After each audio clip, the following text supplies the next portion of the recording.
19세기 중반 베트남은 프랑스 식민지로 전락했습니다. 그 암울하고 혼란스러운 시기에 베트남 독립의 아버지라 불리는 호치민이 태어났습니다. 그는 베트남의 영웅으로 존경받습니다. 그 이유는 오직 나라를 위하는 마음으로 평생을 검소하고 소박하게 살았기 때문입니다. 그는 결코 사리사욕을 탐하지 않았으며 청렴하고 도덕적인 지도자로 평가받고 있습니다. 오직 나라와 국민을 위해 평생을 바쳤던 지도자 호치민.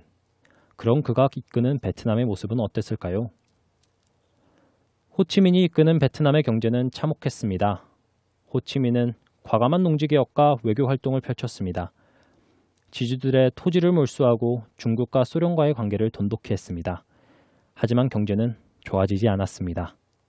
호치민은 공산주의 이념을 통해 베트남의 모든 국민이 잘 살기를 원했지만 그의 뜻대로는 되지 않았습니다.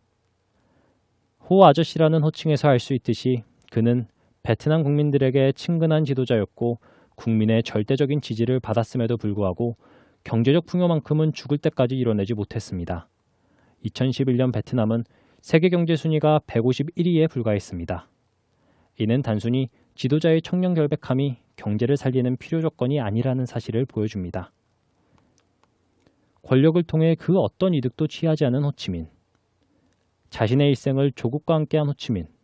이런 그가 도대체 무엇을 잘못한 것일까요?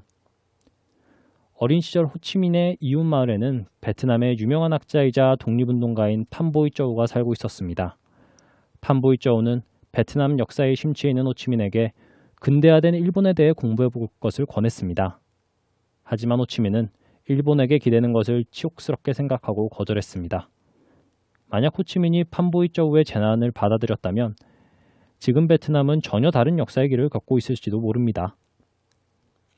마오쩌둥은 중국 내에서 절대적인 존재로 추앙받고 존경받는 지도자입니다. 20년간 입은 잠옷은 이른 새곳이나 누더기로 덧댔을 만큼 청렴했습니다.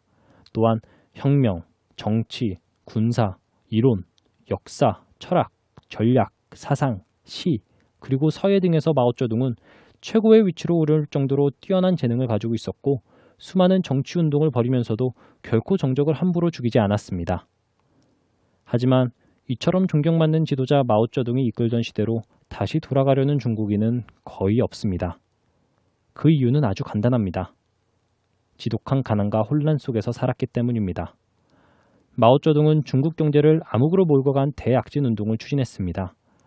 농공업의 생산성을 비약적으로 끌어올리기 위한 경제 부흥 정책이었던 대약진 운동은 2,500만 명 이상이 먹을 것이 없어 굶어 죽는 끔찍한 결과를 낳고 말았습니다.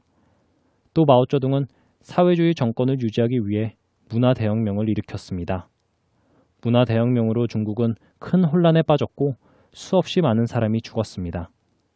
문화대혁명은 자본주의를 배척하고 사회주의를 지키려는 마오쩌둥의 집념이 만들어낸 최악의 결과물이었습니다. 공산혁명을 성공으로 이끈 마오쩌둥의 중국을 근대적인 공산주의 사회로 만들려는 노력은 참혹한 결과만을 가져왔습니다. 특히 중국의 경제는 극도의 빈곤 상태로 몰락하고 말았습니다. 반면 마오쩌둥과는 다른 길을 선택해 중국을 경제적 번영의 반석에 올려놓은 지도자도 있습니다. 바로 덩샤오핑입니다. 덩샤오핑은 중국의 경제적 번영을 닦았으며 제2의 건국자로 불립니다. 마오쩌둥이 중국을 만든 건국의 아버지라면 덩샤오핑은 중국이 세계 2위의 경제대국으로 성장할 수 있게 만든 지도자입니다. 덩샤오핑은 꽉 닦인 중국 체제에 시장경제와 자유무역을 도입했습니다. 덩샤오핑의 개혁과 개방은 공산주의에 폐쇄된 경제체제로 침체돼 있던 중국 경제의 숨통을 틔워주었고 개방된 자본주의 체제로의 변신은 중국을 새로운 성장의 시대로 이끌었습니다. 호치민이나 마오쩌둥, 덩샤오핑의 사례에서 알 수 있듯이 지도자의 자질과 청빈함만으로는 결코 국가 경제의 문제를 해결할 수 없습니다. 시장경제 친화적인 정책을 선택하는 것만이 국가 경제의 앞날을 밝게 만들 수 있습니다. 시장경제의 중심, 자유기업원.